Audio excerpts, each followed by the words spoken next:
ఉత్తరాంధ్రలో కూటమికి ఓటమి రుచి చూపించారు ప్రభుత్వ టీచర్లు. ఎమ్మెల్సీ ఎన్నికల్లో కూటమి పార్టీలకు ఘోర పరాభవం. 9 నెలలకే ప్రభుత్వంపై టీచర్ల వ్యతిరేకత సుస్పష్టమైంది.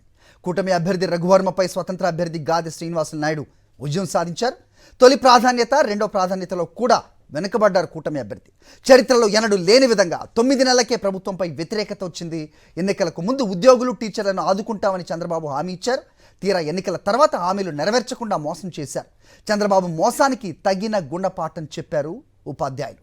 రైట్, ఇదే అంశానికి సంబంధించి మా కరెస్పాండెంట్ నాయుడు మరిన్ని అప్డేట్స్ ఇస్తారు. నాయుడు, చెప్పండి, కేవలం 9 నెలలకే ఇంత వ్యతిరేకత ఊహించారా ఎవరన్నా? సో ముఖ్యంగా టీచర్ల ఈ అభ్యర్థి ఎవరైతే ఉన్నారో తనకి ఘోర ఓటమి ఎదురైన నేపథ్యంలో ఏంటి అప్డేట్? అయితే ఆ అభ్యర్థి మావాడు కాదు అంటూ మాట మార్చే ప్రయత్నం కూడా చేస్తున్న పరిస్థితి కూడా చూస్తున్నాం. ఏం జరుగుతోంది, ఏంటి అప్డేట్?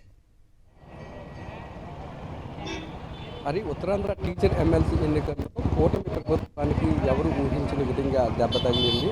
ఎమ్మెల్సీ ఎన్నికల్లో ఆ పార్టీ అభ్యర్థి పాకలపాటి రఘువర్మ ఘోర పరాజయం పాలయ్యారు. స్వతంత్ర అభ్యర్థి గాది శ్రీనివాసులు నాయుడు రఘువర్మ మీద ఘన విజయం సాధించారు. ఎన్నికలకు ముందు ఉద్యోగులు, ఉపాధ్యాయుల హామీలన్నింటినీ కూడా సమస్యలన్నింటినీ కూడా నెరవేరుస్తామని హామీ ఇచ్చారు. ఎన్నికలు అయిన తర్వాత వారి సమస్యలను పూర్తిగా పక్కన పెట్టడంతో ఒక్కసారిగా ఉపాధ్యాయులంతా కూటమి ప్రభుత్వానికి ఎదురు తిరిగారు. కూటమి ప్రభుత్వం నిలబెట్టిన అభ్యర్థికి తగిన గుణపాఠం చెప్పారు. ఎన్నికలకు ముందు మంచి పిఆర్సీ ఇస్తామన్నారు, అలాగే ఐఆర్ ఇస్తామన్నారు, అలాగే 2 డిఏలు చెల్లిస్తామన్నారు. ఉద్యోగులకి ఏవైతే సమస్యలు ఉన్నాయో ఆ సమస్యలన్నింటినీ కూడా పరిష్కరిస్తామని చెప్పి హామీ ఇచ్చారు. ఎన్నికల్లో గెలిచిన తర్వాత ఉద్యోగ సమస్యలన్నింటినీ కూడా పక్కన పెట్టడంతో స్థానిక ఎమ్మెల్సీ ఎన్నికల్లో కూటమి అభ్యర్థికి తగిన విధంగా గుణపాఠం చెప్పారు ఉపాధ్యాయులు, ఉద్యోగులంతా కలిపి.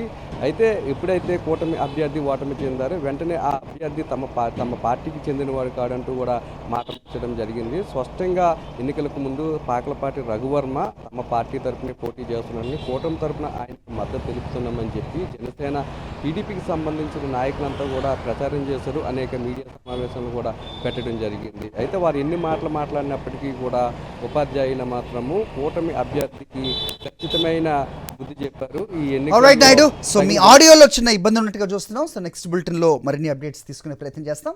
Thanks for the inputs.